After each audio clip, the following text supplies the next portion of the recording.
मंथरा का महारानी कैकेयी के पास जाना। मंथरा महारानी कैकेयी के पास जाती है।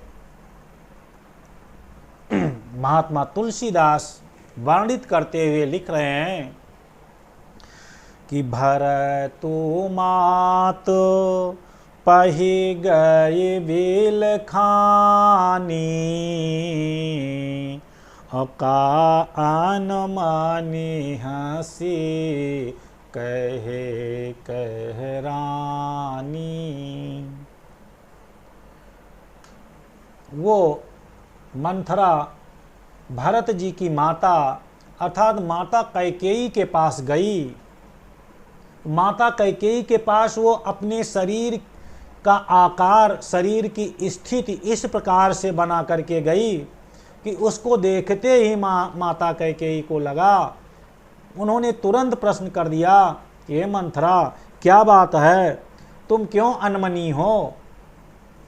महारानी कैकेयी ने हंस करके मंथरा से इस बात को जब कहा तो कैकेयी की क्या स्थिति है कि उतरु दे ना ले उषासु,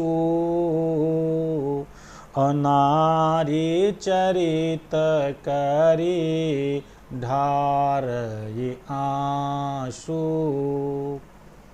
महारानी कैकेयी पूछ रही है मंथरा से कि मंथरा, ये बताएं क्या आपको कष्ट है, कौन सा आपको असह्य दुख है जो आपकी स्थिति इस प्रकार से है। लेकिन महारानी कैकेयी के द्वारा बार बार पूछने पर भी मंथरा उनके एक भी प्रश्न का उत्तर नहीं देती है। वह केवल नारी का चरित्र करके और अपने आँखों से केवल आंसू बहाती चली जा रही है, आंसू बहाती चली जा रही है, कुछ बोलती ही नहीं है। और जब मंथरा की ऐसी स्थिति देखती हैं महारानी तो वो कहती हैं कि हंसी का हैरानी गाल बड़े तोरे, अदीन लखन सीख असमन मोरे।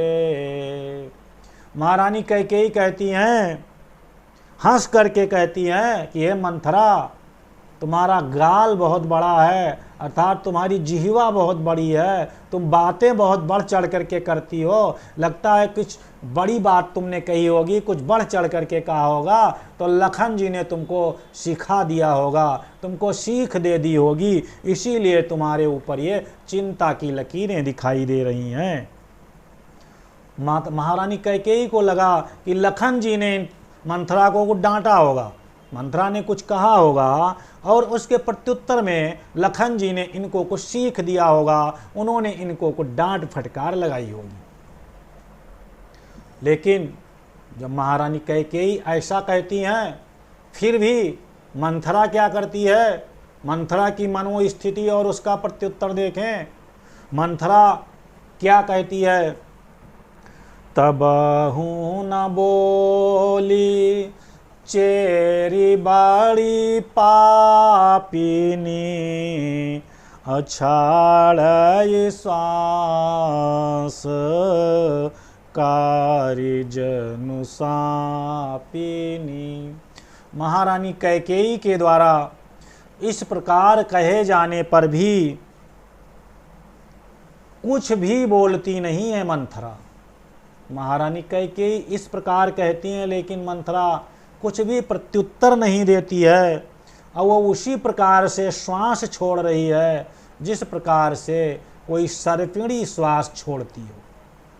यहाँ श्वास छोड़ने का तात्पर्य है कि जैसे कोई सर्पिणी नागिन जब फुफकार छोड़ती है तो उसके फुफकार से सम्मुखासीन व्यक्ति को अत्यधिक हानि की संभावना होती है, तो वो वही स्थिति मंथरा की है। वो जो श्वास ले रही है तो ये बिल्कुल स्पष्ट हो रहा है कि जो सम्मुख स्थित महारानी कैकेयी हैं उनकी क्षति होने वाली है, उनकी हानि होने वाली है। वैसे जैसे सर्पणी के द्वारा छोड़े हुए निश्वास से सामने वाले व्यक्ति को